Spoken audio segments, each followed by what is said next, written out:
Terima kasih saudara, Anda masih bersama kami di Kompas Petang. Saudara, untuk mengungkap misteri kasus kematian dosen Universitas 17 Agustus di Semarang, Dwinanda Lincia Levi, polisi melakukan olah tempat kejadian perkara lanjutan. Sejumlah saksi telah diperiksa termasuk satu perwira Polri yakni AKBP Basuki.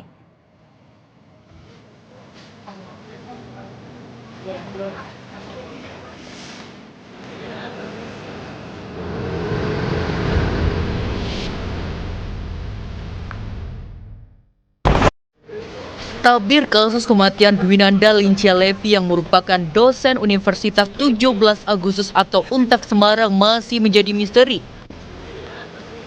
Setelah menangkap dan mempatsuskan AKBP Basuki yang merupakan saksi kunci kasus kematian almarhumah, polisi melakukan olah tempat kejadian perkara lanjutan dan menyita barang bukti untuk memastikan ada tidaknya tindak pidana di kematian Levi.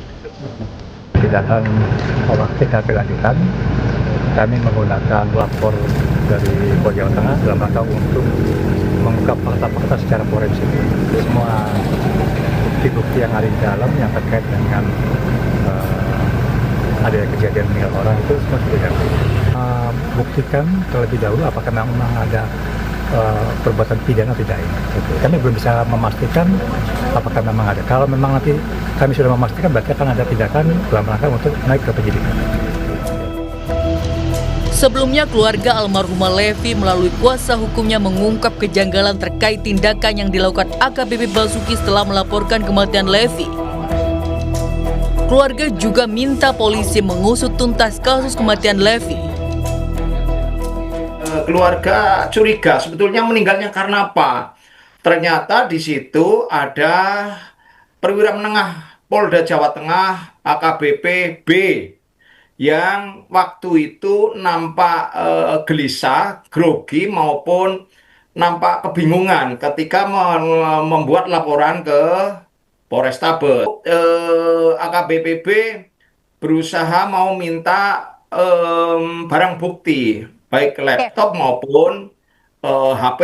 Ini kami curiga seperti itu. Gitu. Mantan Kabareskrim Susno Aji menilai, berdasarkan analisa TKP kematian almarhumah tidak wajar. Soal keterkaitan AKBP Basuki dengan kematian Levi, Susno bilang hal ini bisa diungkap dari hasil pemeriksaan saksi, TKP, dan hasil analisa laboratorium forensik. TKP, korban dalam kondisi tidak berpakaian, ada bercak darah. Kemudian mengapa bertinggal satu tempat atau satu kamar dengan AKBP B? Nah ini maka cenderung atau besar sekali kemungkinan meninggalnya tidak wajar. Nah tidak wajar itu bisa karena dibunuh, bisa karena bunuh diri, bisa karena kecelakaan. Nah untuk siapa itu di situ sudah ada AKBP B. Nah apa hubungan AKBP B ini terhadap kematian itu nanti akan diungkap dengan sidik jari, akan diungkap dengan CCTV kalau ada, akan diungkap dengan keterangan saksi-saksi lain, dan juga hasil laborat itu akan sangat berbicara menunjukkan siapa pelakunya. Untuk mengungkap kasus kematian Dwinanda Lincia Levi, polisi telah melakukan olah TKP, memeriksa saksi, dan menyita barang bukti. Polisi juga mempatsuskan AKBP Basuki selama 20 hari karena melakukan pelanggaran berat kode etik Polri terkait hubungannya dengan almarhumah. Tim Liputan Kompas TV. Dosen Universitas 17 Agustus Dwinanda Lincia Levi masih didalami polisi. Soal kematian dosen Levi yang masih jadi misteri, kita akan bahas bersama psikolog forensik Reza Indragiri dan juga Komisioner Kompolnas Yusuf Warsim. Selamat petang Pak Yusuf, Mas Reza, terima kasih sudah bergabung bersama kami di Kompas Petang. Selamat petang. Selamat sore. Ya, saya ke Pak Yusuf dahulu. Pak Yusuf, informasi terakhir yang diperoleh Kompolnas sejauh ini seperti apa? Baik itu terkait soal status dari AKBP Basuki dan juga terkait dengan perkembangan penyelidikan dari kasus kematian dosen Levi ini. Baik, terima kasih. Jadi sejauh hari ini Kompolnas telah melakukan koordinasi ke Polda Jawa Tengah hasil untuk saat ini maraton tindak lanjut yang dilakukan oleh Polda terkait dengan ditemukannya korban meninggal dunia itu, pertama proses penyelidikan dugaan pelanggaran kode etik AKBP yang itu ditemukan meninggal korban bersama AKBP tersebut. Proses penyelidikan dugaan pelanggaran kode etik ini sudah ada dalam penempatan khusus, dan pada saat ini informasi yang baru kami dapatkan, sementara masih akan menyiapkan administrasi pembentukan komisi kode etik. Berarti intinya akan dilakukan sidang kode etik terhadap terduga pelanggar, baru terkait dengan bukti-bukti, alat bukti itu sudah cukup banyak. Tinggal yang kami tanyakan apakah hasil otopsi terhadap korban itu sudah ada, sementara masih proses meminta keterangan resmi hasil otopsi oleh pihak Propam.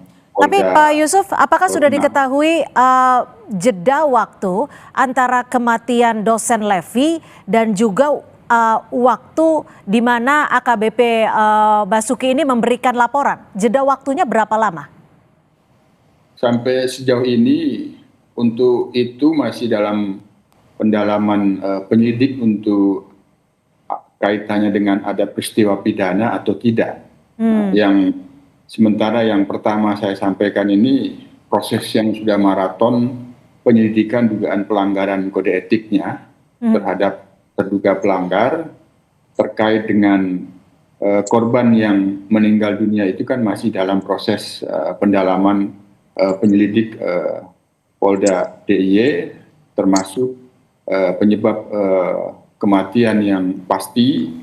Tentu berdasarkan fakta-fakta yang salah satunya hasil otopsinya seperti apa, itu yang dari pihak penyelidik Propam DIY untuk Jawa Tengah untuk pelanggaran kode etiknya masih meminta keterangan resmi hasil otopsi tersebut, tapi sementara yang sudah terlihat bahwa terduga pelanggar sudah akan proses sidang komisi kode etik, sehingga selanjutnya untuk bagaimana korban meninggal dunia itu tentu dalam riwayat peristiwa pidana ada atau tidak, itu dalam proses penyelidikan dugaan tindak pidana ada atau tidak itu. Saya ke Mas Reza. Mas Reza, jika dari pihak keluarga menilai ada kejanggalan dalam kasus tewasnya dosen Levi ini, kalau Anda melihatnya seperti apa? Apakah ditemukan kejanggalan mulai dari ditemukan meninggal dunia hingga laporan yang diberikan oleh AKBP Basuki?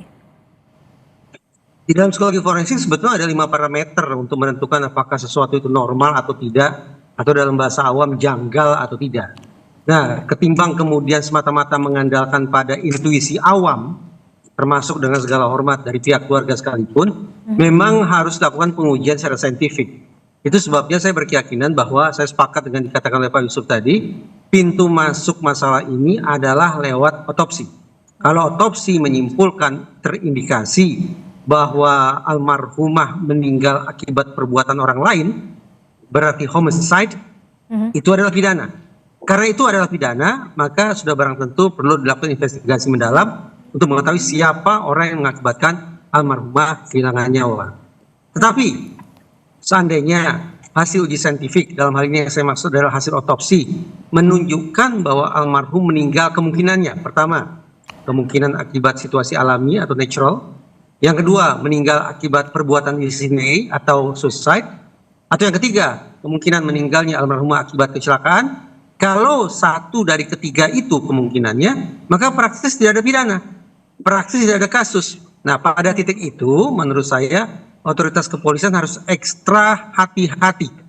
Jangan sampai meninggalnya seseorang yang bukan akibat perbuatan pidana ternyata diekspos ke publik seolah-olah itu merupakan sebuah situasi pidana. Kalau dengan barang bukti yang ditemukan,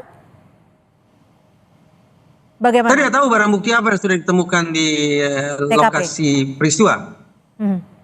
Salah satunya ada CCTV, ada juga bercak darah. Orang yang meninggal akibat situasi alami juga bisa meninggalkan bercak darah.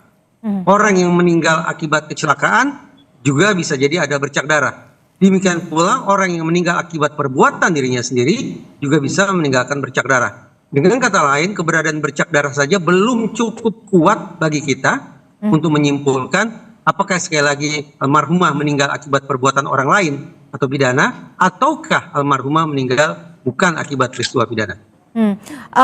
Pak Yusuf, bagaimana dengan kepastian bahwa lokasi yang sudah dilakukan olah TKP ini memang sudah sudah dipastikan tidak ada yang dihilangkan, tidak terkontaminasi, dan juga lokasi TKP ini benar-benar steril. Bagaimana Kompolnas memastikan bahwa lokasi TKP ini benar-benar tidak ada potensi kontaminasi?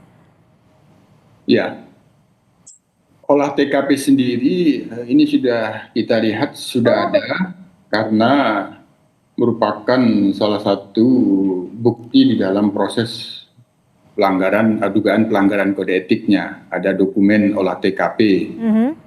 Cuman apakah ini sudah final? Tentu berbeda kalau hanya ingin melihat pelanggaran kode etik terduga pelanggar dengan olah TKP yang kaitannya dengan apakah ada peristiwa pidana di tempat kejadian perkara itu kan tentu berbeda. Maka hasil penyelidikan terkait dengan peristiwa pidana atau tidak untuk saat ini kan sementara belum ada, sehingga ini yang kita tunggu dan kita dorong. Sementara hasil otopsinya apakah sudah ada betul resmi, sementara itu juga ada disebut alat bukti rekam medisnya itu kapan, apakah ada rekam medis sebelum korban meninggal dunia. Nah, ini semua sampel forensik yang sudah diterima oleh pihak penyidik sejauh ini sebanyak apa dan apa saja, Pak Yusuf? Untuk proses saat ini, untuk kepentingan sidang Komisi Kode Etik terhadap terduga pelanggar, yang pasti penyelidik Propam sedang menunggu hasil resmi otopsi. Nah, hasil resmi otopsi inilah yang akan menjelaskan penyebab kematian korban, apakah ada benar mengalami dugaan kekerasan atau tidak, atau disebabkan oleh yang lainnya. Nah, tentu sementara karena ini belum mendapatkan hasil resmi, maka sepenuhnya ini yang berwenang menjelaskan ada pada penyelidik. Nah, penyelidikan untuk peristiwa pidana atau tidak kan ini masih terus berjalan. Hanya sekali lagi yang perlu pertama kita kawal, memastikan proses sidang Komisi Kode Etik ini akan berjalan secara transparan dan akuntabel. Yang kedua, nanti apabila kami hadir memonitor pelaksanaan sidang itu, tentu kami sekaligus akan meminta klarifikasi terkait dengan khususnya olah TKP di tempat kejadian perkara yang disebut rumah kos. Tapi begini Pak Yusuf, ini kan ada olah TKP lanjutan setelah AKBP Basuki dipatsuskan. Apa sebenarnya temuan yang sudah diterima oleh penyidik sendiri sehingga memerlukan olah TKP lanjutan? Yang pasti saat ini yang sudah terlihat terang itu adalah proses penyidikan dugaan pelanggaran kode etik yang akan dibentuk Komisi Kode Etik, artinya AKBP saat ini statusnya sebagai terduga pelanggar. Nah, untuk terkait dengan ditemukannya korban meninggal dunia, tentu ini masih dalam proses pendalaman penyelidikan penyidik, maka tentu ini yang kita harus tunggu. Yang intinya tadi sebagaimana yang sudah disampaikan oleh Pak Reza, selain dari kehati-hatian dan kecermatan, yang paling utama bahwa proses penyelidikan terkait dengan ada peristiwa pidana atau tidak itu benar-benar dilakukan secara transparan dan akuntabel, termasuk hasil semua penggalian fakta-fakta, rekam medis, hasil otopsi itu nanti kita dorong itu disampaikan secara terbuka. Oke, Mas Reza, kalau dari kasus ini sendiri, biasanya sampel forensik seperti apa sih yang ditemukan baik itu di TKP yang bisa membantu terungkapnya misteri kematian dari dosen Levi ini? Ya, sementara kedokteran forensik masih bekerja terus untuk mencapai sebuah kesimpulan tertentu, psikologi forensik semestinya bisa berkontribusi juga. Paling tidak untuk menyisir misalnya apakah ada kemungkinan bahwa almarhumah meninggal akibat keputusan yang diambilnya sendiri atau suicide. Berarti dilakukan bukan lagi otopsi kedokteran tapi otopsi psikologi. Nah, otopsi psikologi itu dilakukan dengan apa? Misalnya tadi Pak Yusuf menyebut bahwa sudah ada alat-alat bukti berupa rekam medis dari almarhumah. Nah, dengan pemeriksaan terhadap rekam medis itu akan bisa diketahui riwayat kesehatan yang bersangkutan, termasuk seberapa jauh kemungkinan bahwa kondisi kesehatan fisik yang bersangkutan tersebut akan bisa berujung pada meninggalnya seseorang. Begitu pula karena almarhumah bekerja di kampus, tinggal di hostel, dan dikabarkan hidup bersama dengan polisi tersebut, maka keberadaan orang-orang dekat almarhumah semestinya juga bisa dijadikan sebagai sumber untuk melakukan otopsi psikologis. Dengan asumsi bahwa orang-orang dekat semacam itu yang mengetahui profil, pola kepribadian, pola perilaku, adanya kekhasan-kekhasan tertentu, adanya narasi-narasi ataupun pesan-pesan tertentu yang barangkali juga akan bisa membantu penyidik atau penyelidik untuk menyimpulkan apakah ini merupakan peristiwa pidana ataukah bukan pidana.